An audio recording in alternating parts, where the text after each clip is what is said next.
This is one of my absolute favorite books.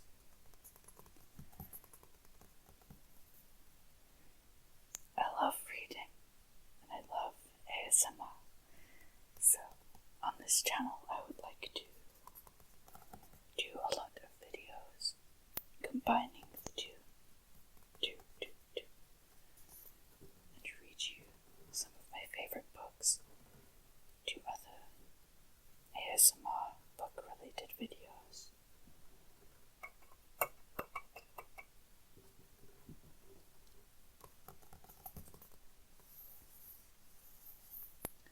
Let's get started.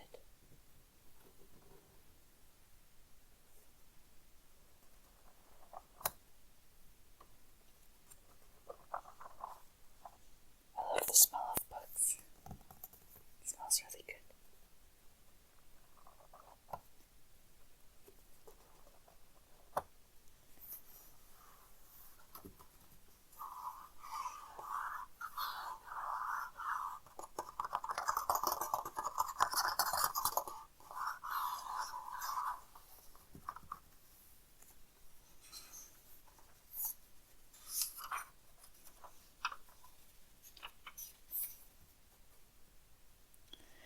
The good stars met in your horoscope, made you of spirit and fire and dew. Spirit and fire and dew.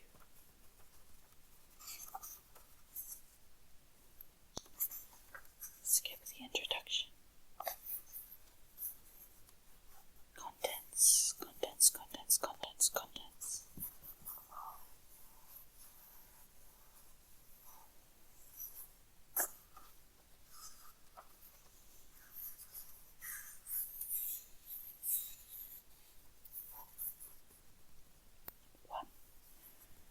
Chapter 1. Mrs. Rachel Lynde is surprised.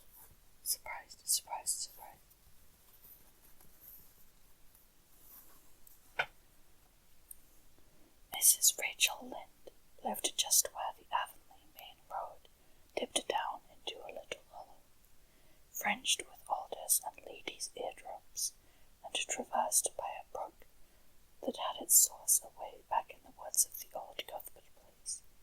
It was reputed to be an intricate and long brook in its earlier course through those woods, with dark secrets of pool and cascade, but by the time it reached Lynn's Hollow, it was a quiet, well-conducted little stream, for not even a brook could run past Mrs. Rachel Lynde's door without due regard for decency and decorum.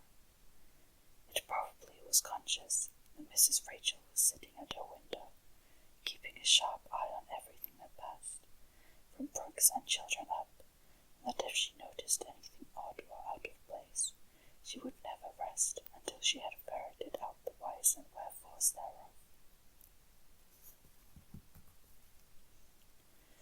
There are plenty of people, in Avonlea and out of it, who can attend closely to their neighbour's business by dint of neglecting their own. But Mrs. Rachel Lynde was one of those capable creatures who could manage their own concerns and those of other folks into the bargain. She was a notable housewife. Her work was always done and well done. She ran the sewing circle, helped run the Sunday school, and was the strongest prop of the Church Aid Society and Foreign Missions Auxiliary. Yet with all this, Mrs. Rachel found abundant time to sit for hours at her kitchen window, knitting cotton warp quilts. She had knitted 16 of them, as Avonlea housekeepers were wanted to tell in loud voices, and keeping a sharp eye on the main road that crossed the hollow and wound up the steep Red Hill beyond.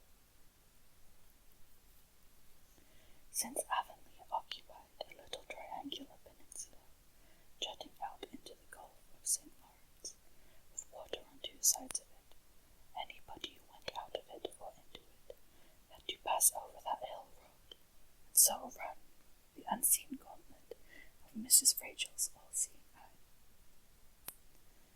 She was sitting there one afternoon in early June. The sun was coming in at the window, warm and bright. The orchard on the slope below the house was in a bridal flush of pinky white bloom, hummed over by a myriad of bees. Thomas Lind, a meek little man whom Avonlea people called Rachel Lind's husband, was sowing his late turnip seed on the field beyond the barn, and Matthew Cuthbert ought to have been sowing his on the big red brook field away over by Green Gables. Mrs. Rachel knew that he ought, because she had heard him tell Peter Morrison the evening before in William J. Blair's store offered comedy that he meant to sow his turnip seed for the next afternoon.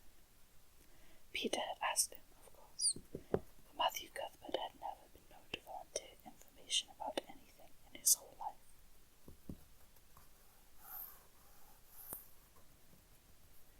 And yet here was Matthew Cuthbert at 3:30 in the afternoon of a busy day, placidly driving over the hollow and up the hill.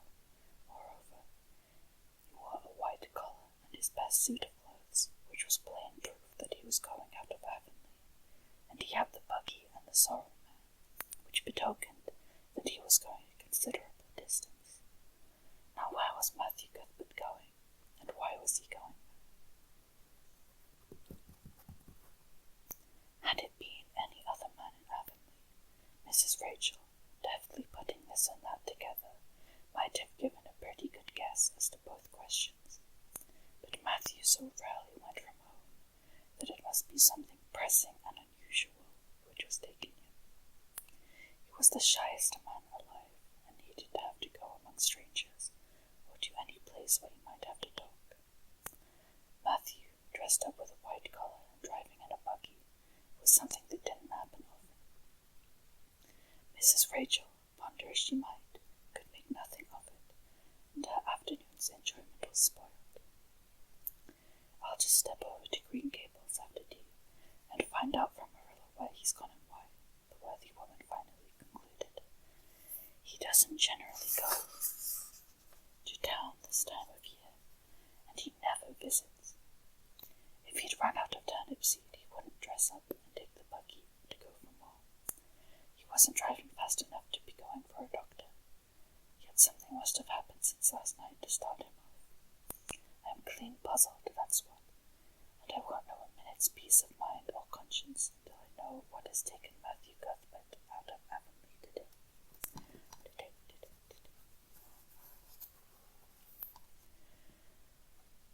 Accordingly, after tea, Mrs. Rachel set out. She had not far to go. The big, rambling orchard and bowered house where the Cuthberts lived was a scant quarter of a mile up the road from Lind's Hollow. To be sure, the long lane made it a good deal farther. Matthew Cuthbert's father, as shy and silent as his son after him, had got as far away as he possibly could from his fellow men without actually retreating into the woods when he founded his homestead. Green Gables was built at the farthest edge of his cleared land. There it was to this day, barely visible from the main road, along which all the other Avonlea houses were so sociably situated. Mrs. Rachel Lind did not call living in such a place living at all. It's just staying, that's what, she said, as she stepped along the deep-fronted grassy lane, bordered with wild rose bushes. It's no wonder Matthew and Marilla are both a little odd, living away back here by themselves. Trees aren't much company, though dear knows if they were there'd be enough of them. I'd rather look at people. To be sure, they seem contented enough, but then, I suppose, they're used to it. A body can get used to anything, even to being hanged, as the Irishman said. With this, Mrs. Rachel stepped out of the lane into the backyard of Green Gables. Very green and neat and precise was that yard, set about on one side with great patriarchal willows, and on the other with prim Lombardies. Not a stray stick nor stone was to be seen, for Mrs. Rachel would have seen it if there had been. Privately, she was of the opinion that Marilla Cuthbert swept that yard as often as she swept her house. One could have eaten a meal off the ground without overbrimming the proverbial peck of dirt. Peck of dirt, peck of dirt. Mrs. Rachel rapped smartly at the kitchen door and stepped in when bidden to do so. The kitchen at Green Gables was a cheerful apartment, or would have been cheerful if it had not been so painfully clean as to give it something of the appearance of an unused parlour. Its windows looked east and west. Through the west one, looking out on the backyard, came a flood of mellow June sunlight, but the east one, whence you got a glimpse of the bloom-white cherry trees in the left orchard and nodding, slender birches down in the hollow by the brook, was greened over by a tangle of vines. Here sat Marilla Cuthbert when she sat at all, always slightly distrustful of sunshine, which seemed to her too dancing and irresponsible a thing for a world which was meant to be taken seriously. And here she sat now, knitting, and the table behind her was laid for supper. Supper, supper, supper. Mrs. Rachel, before she had fairly closed the door, had taken mental note of everything that was on that table. There were 3 plates laid, so that Marilla must be expecting someone home, with Matthew to tea. But the dishes were everyday dishes, and there was only 1 crab-apple preserve. There was only crab-apple preserves and 1 kind of cake, so that the expected company could not be any particular company. Yet what of Matthew's white collar and the soul? Mrs. Rachel was getting fairly dizzy with this unusual mystery about quiet and mysterious Green Gables. Good evening, Rachel, Marilla said briskly. This is a fine evening, isn't it? Real fine evening, isn't it? Won't you sit down? How are all your folks? Something that, for lack of any other name, might be called friendship existed and always had existed between Marilla Cuthbert and Miss Rachel, in spite of, or perhaps because of, that dissimilarity.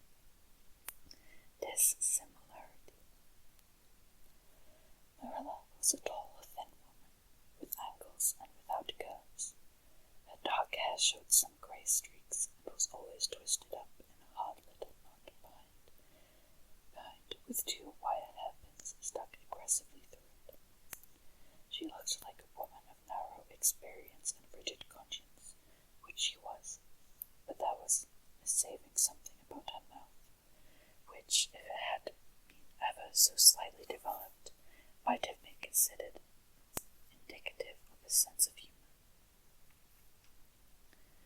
We're all pretty well, said Mrs. Rachel. I was kind of afraid you weren't, though, when I saw Matthew starting off today.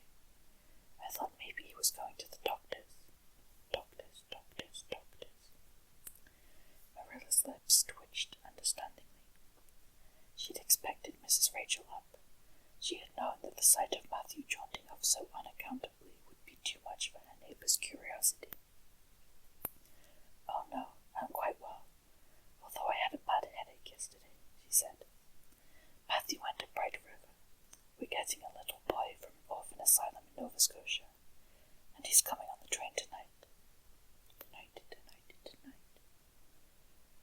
If Marilla had said that Matthew had gone to Bright River to meet a kangaroo from Australia, Mrs. Rachel could not have been more astonished.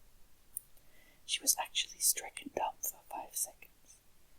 It was unsupposable that Marilla was making fun of her, but Mrs. Rachel was almost forced to suppose it. Are you in earnest, Marilla? She demanded, when voice returned to her. Yes, of course, said Marilla, as if getting boys from orphan asylums in Nova Scotia were part of the usual spring work on any well-regulated Avonlea farm, instead of being an unheard-of innovation. Mrs. Rachel felt that she had received a severe mental jolt. She thought in exclamation points. A boy!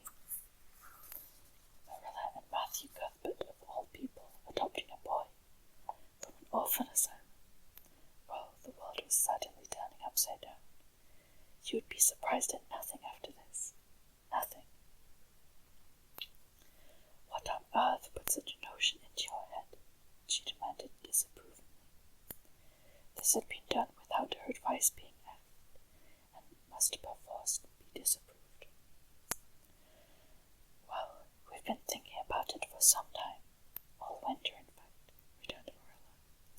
"Mrs. Alexander Spencer was up here one day before Christmas, and she said she was going to get her little girl from the asylum over in Hopetown in the spring. Her cousin lives there, and Mrs. Spencer has visited her and knows all about it. So Matthew and I have talked it over off and on ever since. We thought we'd get a boy. Matthew is getting up in years, you know.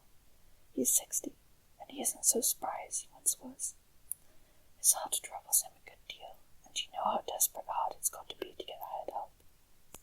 There's never anybody to be had but those stupid, half-grown little French boys, and as soon as you do get one, broke into your ways and taught something, he's up and off to the lobster canneries of the States. At first Matthew suggested getting a home boy, but I said no flat to that. They may be all right. I'm not saying they're not, but no London street Arabs for me." I said, "Give me a native born at least. There'll be a risk no matter who we get, but I'll feel easier in my mind and sleep sounder at nights if we get a born Canadian." So in the end we decided to ask Mrs. Spencer to pick us out one when she went over to get her little girl. We heard last week she was going, so we sent her word by Richard Spencer's folks at Carmody to bring us a smart, likely boy of about 10 or 11. We decided that would be the best age, old enough to be of some use in doing chores right off, and young enough to be trained up proper. We mean to give him a good home and schooling. We had a telegram from Mrs. Alexander Spencer today. The mailman brought it from the station, saying they were coming on the 5:30 train tonight. So Matthew went to Bright River to meet him. Mrs. Spencer will drop him off there. Of course she goes on to White Sands Station herself. Mrs. Rachel prided herself on always speaking her mind. She proceeded to speak it now, having adjusted her mental attitude to this amazing piece of news. Amazing piece of news. "Well, Marilla, I'll just tell you plain that I think you're doing a mighty foolish thing. A risky thing, that's what. You don't know who you're getting. You don't know what you're getting. You're bringing a strange child into your house and home, and you don't know a single thing about him, nor what his disposition is, nor his nor what sort of parents he had, nor how he's likely to turn out. Why, it was only last week I read in the paper how a man and his wife up the west of the island took a boy out of an orphan asylum, and he set fire to the house. He set fire to the house at night, set it on purpose, Marilla, and nearly burned them to a crisp in their beds. And I know another case where an adopted boy used to suck the eggs. They couldn't break him out of it. If you had asked my advice in the matter, which you didn't do, Marilla, I'd have said for mercy's sake not to think of such a thing, that's what." Miss Job's comforting seemed neither to offend nor alarm Marilla. She knitted steadily on. "I don't deny there's something in what you say, Rachel. I've had some qualms myself. But Matthew was terribly set on it. I could see that, so I gave in. It's so seldom Matthew sets his mind on anything, but when he does, I always feel it's my duty to give in. And as for the risk, there's risks in pretty near everything a body does in this world. There's risks in people's having children of their own if it comes to that. They don't always turn out well. And then Nova Scotia is right close to the island. It isn't as if we were getting him from England or the States. He can't be much different from ourselves." "Well, I hope it will turn out all right," said Mrs. Rachel in a tone that plainly indicated her painful doubts. "Only don't say I didn't warn you if he burns Green Gables down, or puts strychnine in the well. I heard of a case over in New Brunswick of an asylum child who did that, and the whole family died of fearful agonies. Only it was a girl in that instance. Well, we're not getting a girl, said Marilla, as if poisoning wells were a purely feminine accomplishment, and not to be dreaded in the case of a boy. I'd never dream of taking a girl to bring up. I wonder if Mrs. Alexander Spencer were doing it. But there, she wouldn't shrink from adopting a whole orphan asylum if she took it into her head. Mrs. Rachel would have liked to stay until Matthew came home with his imported orphan, but reflecting that it would be a good 2 hours at least before his arrival, she concluded to go up the road to Robert de Bell's and tell them the news. It would certainly make a sensation second to none, and Mrs. Rachel dearly loved to make a sensation. So she took herself away, somewhat to Marilla's relief, for the latter felt her doubts and fears reviving under the influence of Mrs. Rachel's pessimism. Well, of all things that ever were or will be, ejaculated Mrs. Rachel, when she was safely out in the lane. It does really seem as if I must be dreaming. Well, I'm sorry for that poor young one and no mistake. Matthew and Marilla don't know anything about children. They'll expect him to be wiser and steadier than his own grandfather, if so be as he's ever had a grandfather, which is doubtful. It seems uncanny to think of a child in Green Gables somehow. There's never been one there, for Matthew and Marilla were grown up when the new house was built, if they ever were children, which is hard to believe when one looks at them. I wouldn't be in that orphan's shoes for anything. My, but I pity him, that's what. So said Mrs. Rachel to the wild rose bushes out of the fullness of her heart. But if she could have seen the child who was waiting patiently at the Bright River station, at that very moment, her pity would have been still deeper and more profound. More profound, more profound.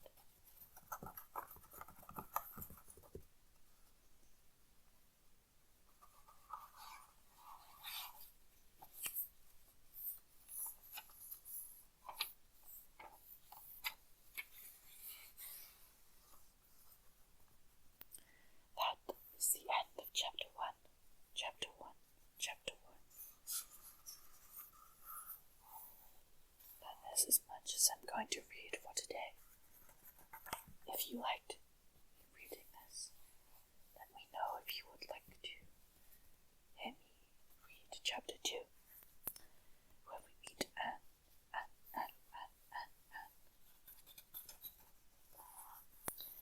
Now, I will try and do a little bit of general book ASMR without reading.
video for today.